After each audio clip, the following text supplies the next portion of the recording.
So here we continue with our discussion of realistic fiction. I'm going to share with you some different types of stories that you might find within this genre. So survival and adventure stories are a popular type of story within realistic fiction. And these types of stories usually feature characters facing some sort of problem or a challenge. For example, in the book Holes, which I am guessing a lot of you are probably familiar with because it's been around almost 20 years now. The main character, Stanley, faces the challenge of being sent to a camp for a crime that he didn't actually commit, and he's forced to dig these holes. And being part of this actually leads him on an adventure that he never imagined in his wildest dreams. And oftentimes these stories also feature characters surviving out in the wilderness. For example, My Side of the Mountain by Jean Craighead George. That book's been around for some time, but it still has this timeless feel to it as if it could take place in the present day. Mystery. I know a lot of you in your reading autobiographies indicated that you really enjoy a good mystery story, and I do too. This is one of my favorite types of realistic fiction books. 3 Times Lucky is one that I really enjoyed. It's about 2 rising 6th graders, Mo and Dale, and when a man in their town is murdered, they decide to form their own detective agency and investigate the crime and see if they can figure out who did it. And the plot has several twists in it, and I think it's a really good summer read. But I've had college students read this book in the past, and one thing that they complain about is there are so many characters to keep track of, they don't know who's who. So if you read that book, it might be helpful maybe to kind of make yourself a list of all the characters. I didn't have a problem with it, but students have reported that to me. Other mystery classics include The Westing Game, which has lots of twists and turns. I really enjoy that book. As well as From the Mixed Up Files of Mrs. Basil E. Frankweller, another classic from the late 1960s.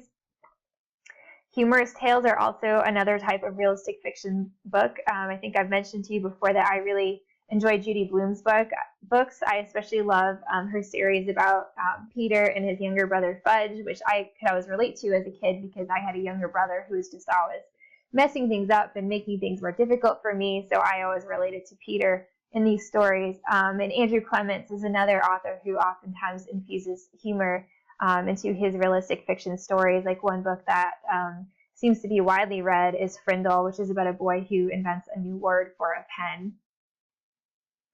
Animal stories are also very popular within this genre. You might be familiar with modern classics like Because of Winn-Dixie and Shiloh, which both feature characters becoming very attached to an animal. And in the case of Because of Winn-Dixie, it really helps a character who's feeling very lonely and isolated feel like she's more part of her new community.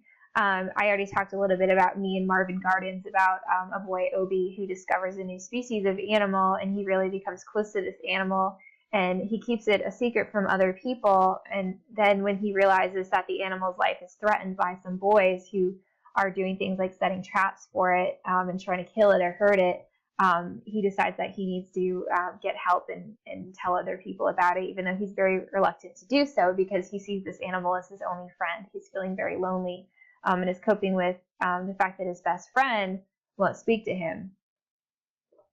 Sports stories are another type. To be honest, I haven't read that many sports stories just because they're not necessarily my speed, but on a personal level, I'm just, not excited. Not that I don't like sports, but I just don't like reading about them, I guess.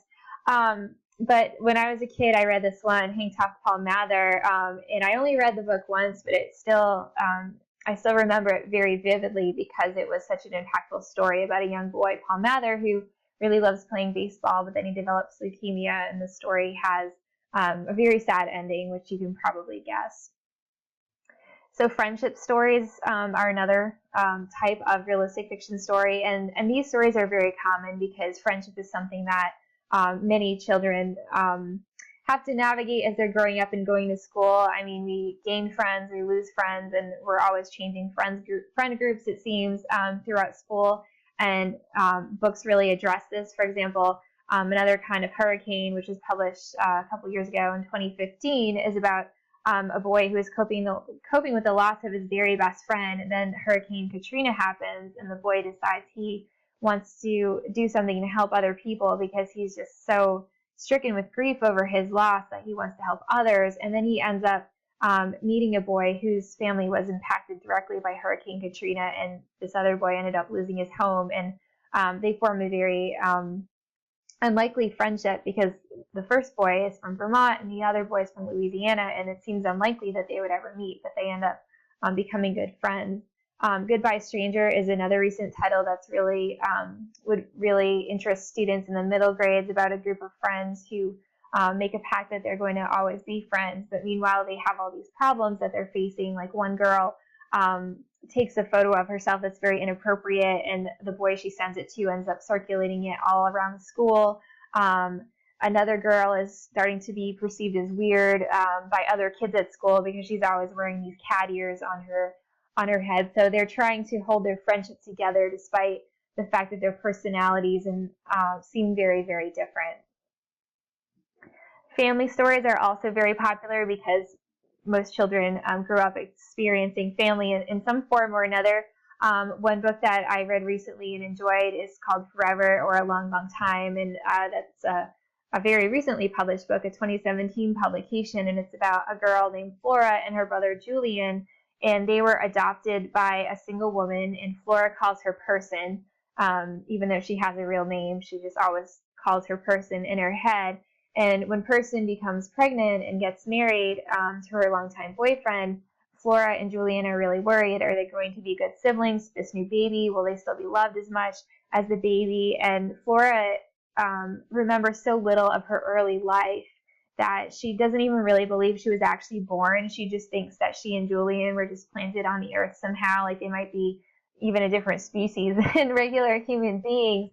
And Flora learns that she has to confront her past and see what happened to her and Julian. So Person takes Flora and Julian on a trip to all of the different foster homes that they lived in before they actually came to live with Person, and they uncover some painful truths about their past, but in the end they end up having a better sense of who they are and their sense of belonging in their new adopted family. Growing up is another theme that we see a lot of the time in realistic fiction. In Moonpenny Island, our character's name is Fleur. I'm noticing a trend in names like Fleur and Flora here. But Fleur is very naive at the beginning of the book. Her best friend, Sylvie, is going through some problems and ends up being sent away for school. And meanwhile, her mother ends up going to live with her, with Fleur's grandmother for a period of time. And Fleur really isn't understanding like why all these problems are happening and why can't life just be the same as normal. But throughout the book, she begins to really see the root cause of all these problems and begins to understand that even though life might seem perfect on the outside, when we take a closer look, sometimes our lives are less than perfect and people have problems that have real consequences. In this one, Summer, it's a graphic novel, and I know we've talked about it in some of the other lectures, but it's about a girl named Rose, and she's beginning to go through puberty and beginning to notice boys, and she has a very contentious relationship with her mother, who is always depressed, and meanwhile she's beginning to feel like she's outgrown one of her lifelong friends, Wendy, who she sees every summer. So Rose's world is changing very rapidly. And disability is something that we see more and more often in contemporary realistic fiction. Rules by Cynthia Lord is about a girl named Catherine and her autistic brother David. And Catherine is sensitive to the needs of people who are different, and she befriends a boy named Jason who can't speak and is in a wheelchair. But meanwhile, Catherine is trying to navigate her friendship with Jason and trying to fit in with the popular kids in her neighborhood. So she has to make a decision. Is she going to be a faithful friend to Jason, or is she going to abandon him in order to fit in with the more popular kids? Counting by Sevens is about a girl who experiences the loss of her parents and creates a new sort of family with other people around her, like her neighbors. And the main character of the story is, I believe she's autistic. It's been a little while since I've read this story, but we really get in her head and see the world through her eyes. And one book that has really been extremely popular in recent years is Wonder by R.J. Palacio, about a boy named Augie with a disfigured face. And throughout his life, he's never gone to school. He's always been at home because he's had so many surgeries that he just couldn't go to school. And this book is about when he actually starts school and what his life is like as he has to make his own friends for the first time, and he also has to deal with the way that he's perceived by other children. Some kids are very nice to him and treat him like any other kid, and others are really cruel. Oftentimes we see books that feature characters living in foster homes, like The Great Gilly Hopkins, which is a classic, and many of you may have read this one before. After Tupac and Dee Foster by Jacqueline Woodson is a more contemporary title, and the protagonist of the story isn't in foster care herself, but she makes a friend in the story who is in foster care, and this new friend, who calls herself Dee Foster, helps her change her perspective on the world. And children's books also sometimes feature loss and trauma. Earlier I mentioned Bridge to Terabithia. That certainly has a tragic ending. Also On My Honor, which we talked about, the two boys going in the river, one never comes out. That certainly fits into this category of realistic fiction, but more recent titles include Towers Falling by Jewel Parker Rhodes. It's about a girl named Deja, and her family is homeless, and they're living in a homeless shelter, and her father always seems to have this cough that he can't get rid of. He always seems to be very withdrawn and very sick, and Deja doesn't really understand what's going on with him. And meanwhile, she feels like her family is falling apart because of the way her father is behaving. But Deja is very naive. She doesn't know anything about September 11th, and in fact, she hears about it for the first time when she starts at a new school. Even though it happened a few years before she was born, she just doesn't really understand much about it. And at the end of the story, it's revealed that her father directly witnessed the falling of the Twin Towers, and it helps Deja understand why he is the way he is. And the thing about Jellyfish, our main character, is traumatized by the loss of a girl that she considered to be her best friend, and the book is about how she is trying to solve the mystery behind her best friend's death, and slowly the book also reveals the true nature of their friendship, which isn't what it seems at the beginning of the book. Ghost is another one by Jason Reynolds, and this book received a lot of acclaim in the fall of 2016 when it was nominated as a National Book Award finalist. And this is a book about a boy named Ghost, and his father pulled a gun and chased Ghost and his mother, and Ghost is very traumatized from this, and he lashes out at school. He's always getting into fights. He can't seem to stay out of trouble, but one day he decides to try out for a track team, and the coach lets him on the team under the condition that Ghost doesn't get in trouble anymore. So Ghost has to really navigate his impulsive behavior and his troublemaking by staying on the track team and doing well in school. But his problems sometimes catch up to him no matter how fast he runs.